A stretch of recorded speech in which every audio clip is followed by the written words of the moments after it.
Hello and welcome to Knobcat Games Dungeons of the Obelisk podcast. I'm your host, Joe Sleppy. I'm Executive Primes at Knobcat Games, and this podcast is our audio devlog where we get together every 2 weeks and we talk about the progress of our game, which is Dungeons of the Obelisk, a 2D turn-based dungeon crawling loot grinding adventure. And I'm joined today by our animancer, Nyka Deer. Hello.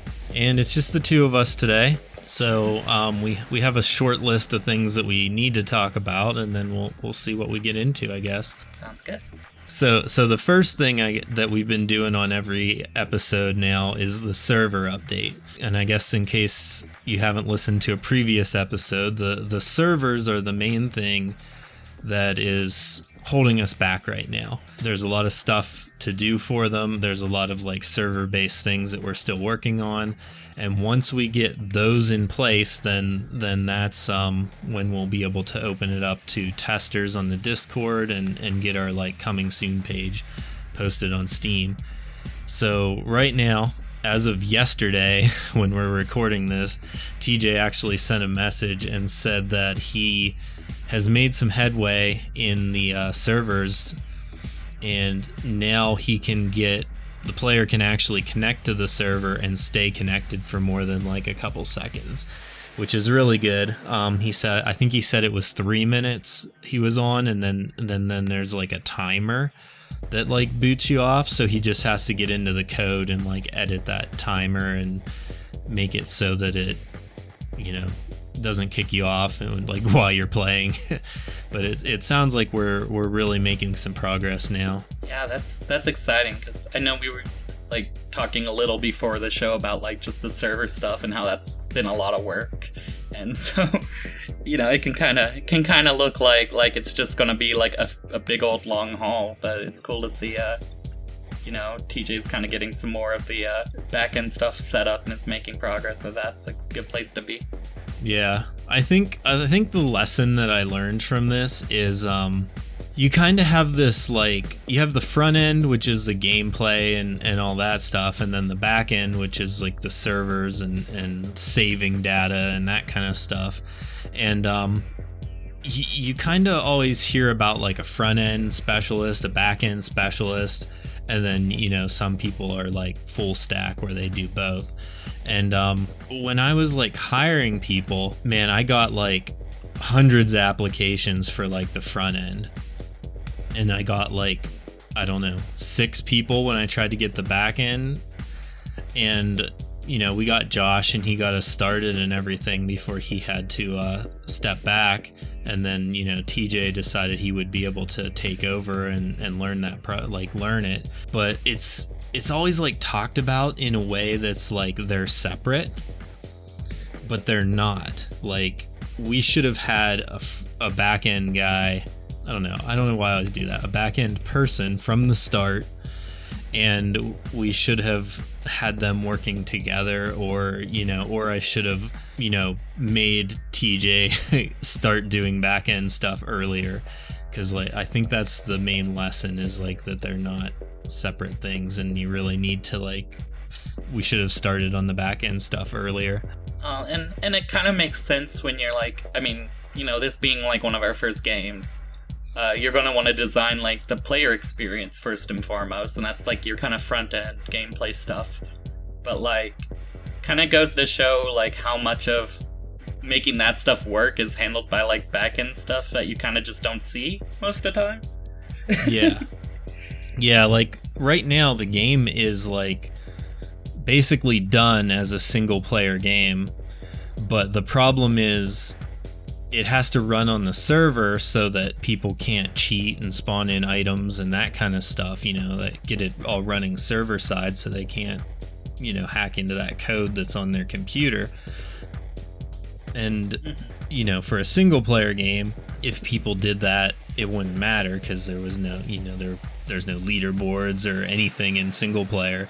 But since we want it to be eventually have multiplayer aspects to it, you can't have people hacking it, so you have to have the server side stuff. We have this ambition for the game and stuff that we don't really need right now, but because we have like future plans for multiplayer stuff, we have to get that stuff, like the groundwork for that stuff started before we like launch. So I don't know. It's just a lot of work. Well, and it's got me thinking too, because like, you know, we've talked about like having having playtesters potentially, or like opening it up at some point. And something I think about in relation to that is like, well, what if we had, you know, say a demo or some kind of like single player like vertical slice for people to like try out? But it kind of goes back to what you were saying about like wanting to, like having got TJ in on the back end stuff sooner.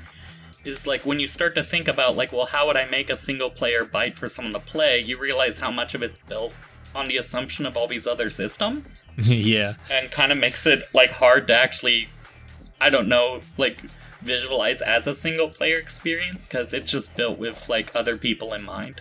Yeah, for sure. I mean, there's like a duality to it. Like right now it is single player with some MMO aspects like a town and chat and a friends list.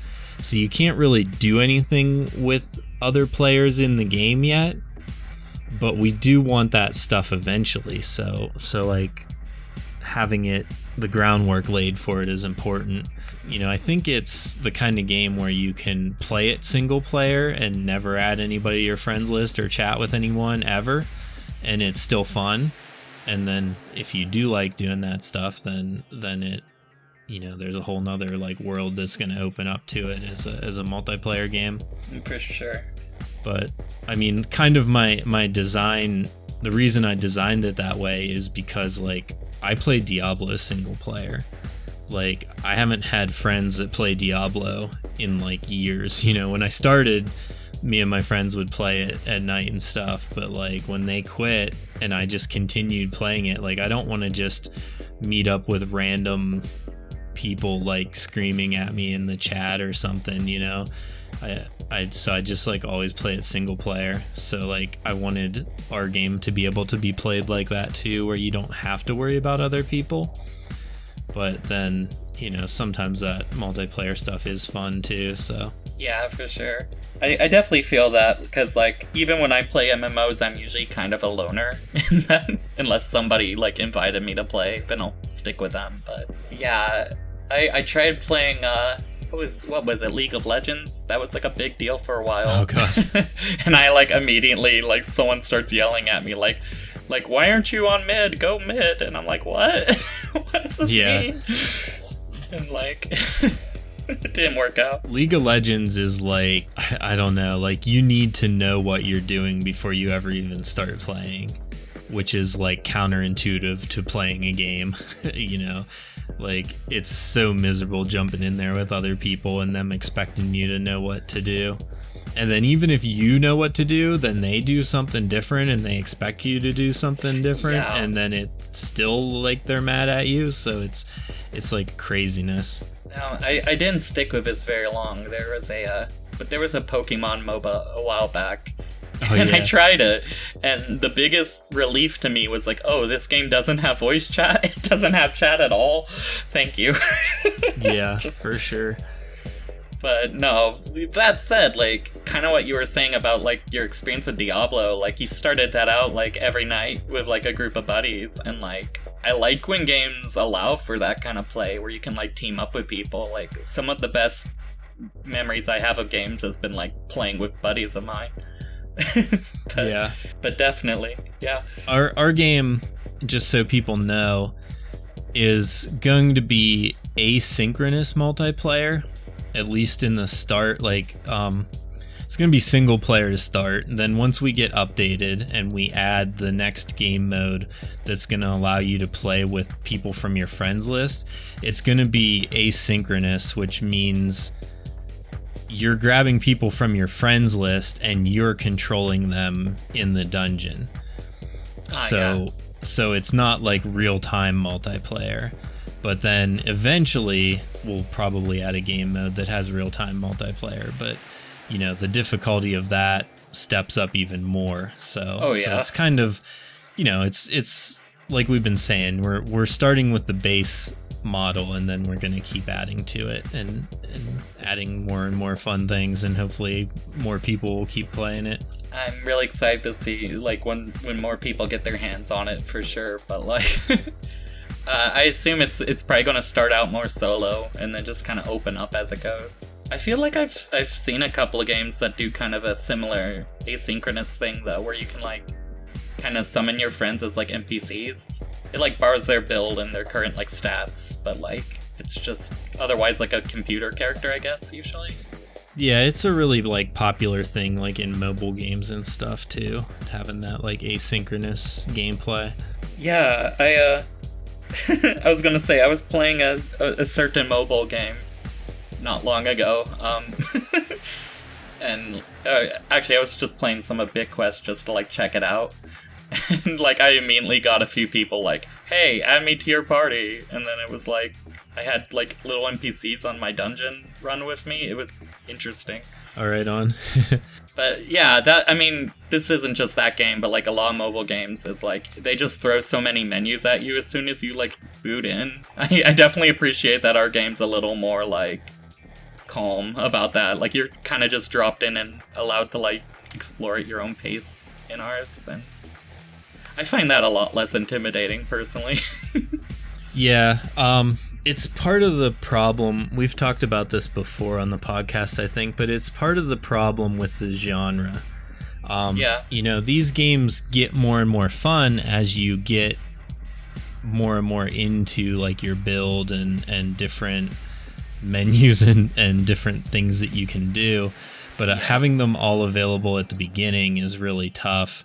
And a lot of mobile games have too many like menus and things to start out at. So the way our game is, you know, we have levels 1 through 10, and then you like Paragon or whatever, but 10's the max level right now. So the next major update will be like dungeon levels 11 through 20. And when we add those, we'll add like stuff that unlocks at level 20.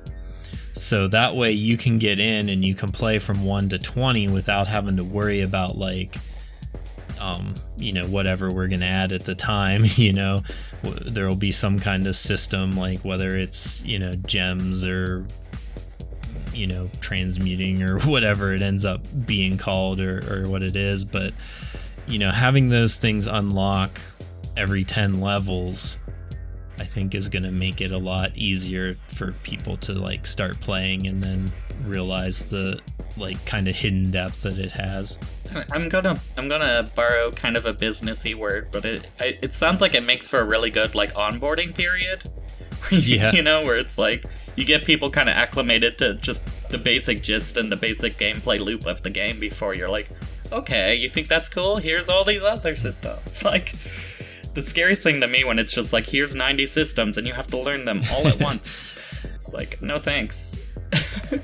And while we're on the topic, like another thing about the way I've designed it is one thing about like Diablo that is really weird to me is like, and I'm talking about Diablo 3 specifically because I haven't played 4 yet and I never really played 1 or 2. So like in Diablo 3, I think level 70 was the max level. And if I'm wrong, then just pretend I'm right. so level 70 is the max, and then you just gain Paragon points after that. Well, the game doesn't unlock and open up and become really fun until after level 70. Oh, wow. And you can spend like 40 or 50 hours running around doing the story. And if you and I'm not saying the story is not fun, but the real gameplay of Diablo 3 was, you know, end game stuff. So like sure. So with our game, I really wanted like end game stuff to open up sooner, which is basically what the breach is, you know, and that's where you can start like finding set items and stuff. So like even when the game 5 or 6 years from now is like more complete and we have 100 dungeon levels, you're still unlocking a breach at level 10 and you can start doing like quote unquote end game stuff, like getting a build and set items and stuff super early. So I think that's going to be a fun aspect of it for people. Yeah, for sure. I don't know. I think the Paragon system's definitely interesting because you have that like base 10 and then you have some, but like as we're adding more like level caps, like that end game's only going to get more and more like focused on, I'm sure. And I mean, I'm kind of just drawing from like the last multiplayer MMO thing I played, which was a Destiny 2, I guess. But I know in that game, like, it feels like after a while the main focus of it is just doing like raids with people, and it does kind of have that like end game vibe there. It also kind of does something similar to what you're talking about, though, where like you start out and you kind of don't have much context, but you have just like a basic like tutorial set of missions to kind of get you like introduced. And I liked that, but like as soon as the tutorial went away, the game became like extremely overwhelming. and I was gonna say, like, I think that speaks to it being a sequel and being like a decade of dev and not quite knowing how to consolidate that into like a small, like, you know, an accessible experience. So it probably helps that we're not Destiny. Yeah, I mean, like, I keep saying it, but that is a downfall or downside of the genre of game. You know, having it be super simple doesn't keep the hardcore players. You know, they want to have that end game, like lots of systems to tweak and stuff, but like you have to get stepped into it, I think. Well, and I like how the first like 10 levels kind of ramps you up to the point where you're taking on like an end of dungeon boss, and like I think that's a pretty good like pacing, at least, to be like, okay, here's kind of what the game's gonna be like. It's gonna be like getting through like sets of floors, grinding loot, building your character, and then fighting a big guy at the end. I like that that's like emphasized pretty right off the bat, I guess. Yeah, for sure. In some games, it feels like I don't even know what I'm doing until I've played it like 30 hours, and then it's like, oh, I'm actually I have the game open in the background right now, and we've got a glub boss who's just tanking everything I have, so I'm definitely gonna have to build around that. Like a blub. Oh, blub, yeah. Sorry. Yeah, the gelatinous cube. Like every other attack is like blocked. I'm like, oh, okay. Yeah, and if you take too long, they can raise their block chance as well. Oh no. Okay, yeah, I definitely got to build around that then. But like, I do like that kind of natural feedback where you can kind of hit a wall and then you can kind of just like jump right back out of it, like, and just start working on it right away. It's like I'm already back at the town, like customizing my character at this point. Yeah, I think one of the hardest things for like a totally new player is definitely those major traits and like learning how to balance them. But like that is the gameplay like early on, so like I still don't think it's like difficult enough that you have to like hold your hand to like learn what constitution and strength do, you know. Oh yeah. And like karma's like maybe the most confusing one, but it's still basically just your mana pool.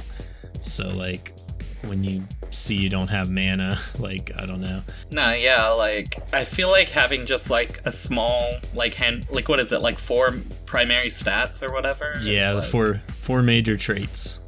That makes it pretty easy to get into, I think, because like I play FromSoft games and I love them, but like those games have like what, like 8 or 9 different major stats you have to worry about, and then they have like little subtle stats that are explained less directly, like poise and stuff.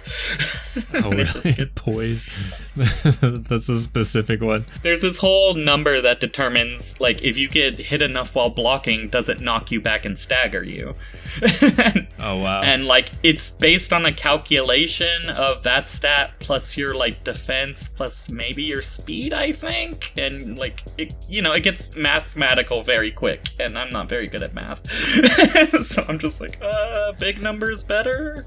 Yeah, I mean, our game's gonna get that way eventually, too, when we can add some more things, like, I definitely want to get elemental damage added in. Oh, for sure. Sometime, you know, like this is still post-launch stuff, but I think it's fun for people to know like what we intend to have coming.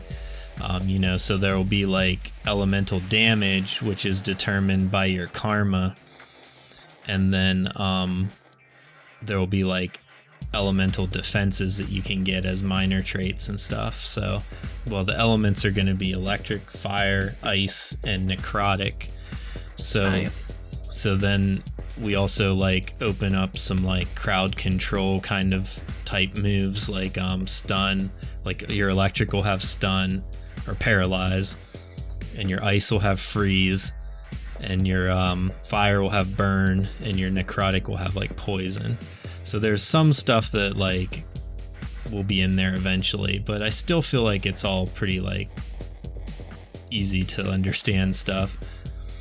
Yeah, like, I mean, I feel like where the combat is now is really good for like the first 10 dungeons, but like elemental stuff would definitely like add a lot of depth to it after that, I think. Yeah, plus you'll have to animate like fire and stuff. Oh yeah, that'll be fun. I've been really enjoying doing like effects kind of animation lately. Yeah, like hitting with like ice damage and it makes like ice crystals on the mob or whatever. That would be cool. This would require probably way too much work, but like you hit the blob and then the cube just like freezes. Ice cube. Ice cube. Yeah, I mean, I think you could probably apply like a bluish filter to them and put like a... Honestly, just like take the animation off, make it blue. That would probably work. Yeah, and like some ice that like maybe comes up out of the ground. Yeah, like maybe like some like ice little spikes like or whatever. spikes, maybe some shimmering or something if you really want to get fancy. But Yeah. I definitely like the idea of elemental types being added into it. Yeah, and there's already kind of like a little bit of like the magic wand does physical damage like that we have right now. So there's a little bit of stuff that's kind of like out of place. Yeah, like that'll probably change how like the wand works after a point and stuff. Yeah, I mean new wands will be different, but I think the sense. base wand will still just do physical damage. I know that makes sense. Like we're not going to go back and retcon like items, you know? I guess that's what I was wondering, yeah, because I was like, I could definitely see someone being like, oh, my weapon doesn't work the same way, but like if it's beginner gear, that wouldn't be the worst thing, but I think it makes sense for like kind of a beginner like set of wands to be like physical based, because like you're not much of a wizard at that point anyway, right? You might just have to whack them with a stick a few times. Yeah. I was going to say something clever about Harry Potter, but I have not seen or read enough of that to make a good reference, so never mind. And plus J.K. Rowling sucks. Yeah, plus, like, screw that lady. Don't like her.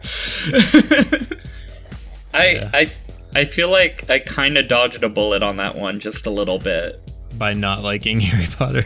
Well, Yeah. Mostly by having, like, really, like, helicopter parents when it comes to, like, witchcraft stuff. Like, I like witchcraft stuff nowadays. I think it's neat, but, like, they were all like, oh, Harry Potter's evil, and then years later I was like, well, its author is evil, so, like, you were kind of right in the wrong way.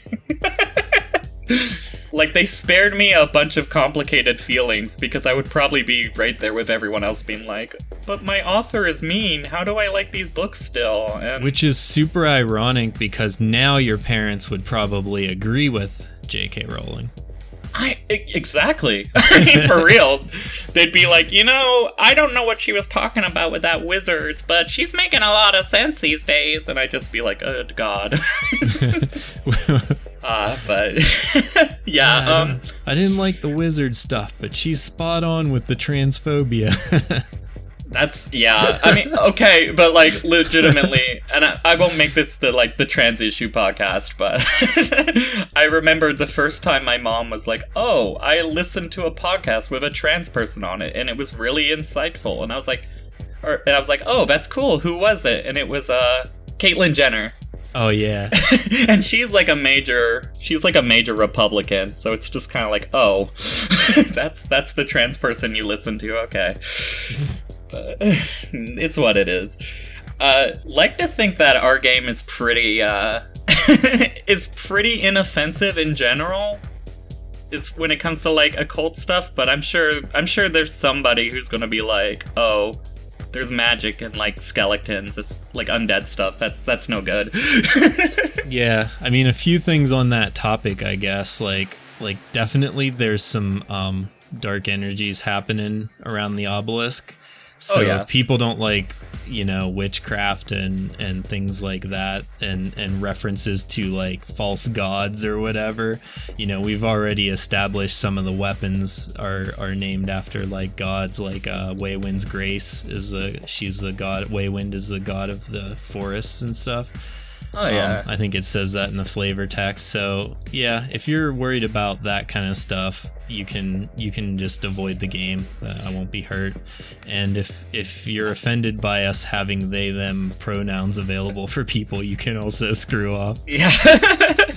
I will say like I feel like any of those people probably shouldn't check out like the fantasy genre in general. Yeah. Not to be rude. It's not that you're not welcome here. It's that you probably won't like Lord of the Rings if you don't like our game. Or, whatever, insert here fantasy game. Because I don't feel like we're making like a really soft game or anything, but we're not going out of our way to make it like particularly offensive or anything either. So they'd have to go out of their way to get upset by it, I feel like. Yeah, I mean, we've gone out of our way a little bit, like, that's maybe the wrong term. Like, we've definitely put a lot of effort into making the character creator as inclusive as possible. For sure. I think is the main point of this conversation. Like, we want everybody to be represented. We've put a lot of work into making a bunch of different hairstyles and things. And yeah, it's still a little bit limited, but with the budget that we had, I think we did a pretty good job of making a pretty good character creator. and I don't know. I find it's pretty cool because like, I kind of just expect RPGs to have, like, guy or girl. So it's kind of nice to be like, oh, you don't technically have to think that rigidly about it. It can just be, like, your character who's, like, non-binary or something. And and you can have, like, Goku hair if you want. Like, it's really whatever you want. Yeah. Or that, like, weird haircut where you just have a little bit on the top and some stuff sticking out of the sides. Yeah. That one's pretty great. And I love just like having more options rather than less, for sure. Yeah, and we can always add more down the road. So if you want more haircuts and styles and stuff, spend money on our game. Yeah. That's the bottom line of it. If you enjoy it and you play for free, that's great, and we appreciate you. But if you really, really like the game and want to see it continue to grow, put your money where your mouth is, I guess. I mean, I'm sitting here like buy the game so I can animate forever. Amen. Yeah, for sure. Because I have a lot of fun here, and our team needs money. Let's do it. Boop, boop, yeah, boop. I mean, one of my ultimate goals is for the team to be able to be like, basically like, increase your paychecks, increase your hourly rate, and get you things like being an actual employee with insurance and enough money to make the game like continue to grow. That's like my ultimate goal. So hopefully we make it. Well, and I mean, for what it's worth, like I've not to just pat each other on the back too much, but I feel like this is probably the most professional indie project I've been a part of. And from starting from basically scratch, I'd say you did a pretty good job on that front. Just like getting people together and getting organized. It would be kind of a shame to see that just like go away forever. So it'd be cool to see like this game get off the ground and like people continue to work on it and like develop. Yeah, absolutely. And with that, I think we've hit our time limit of, how much podcast I want to edit. Oh yeah.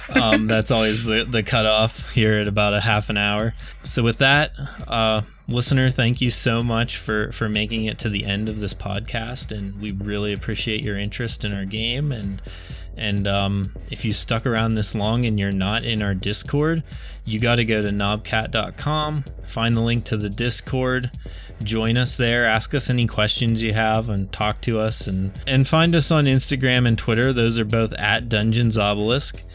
And I think that's everything. We'll see you in 2 weeks. Bye. Bye.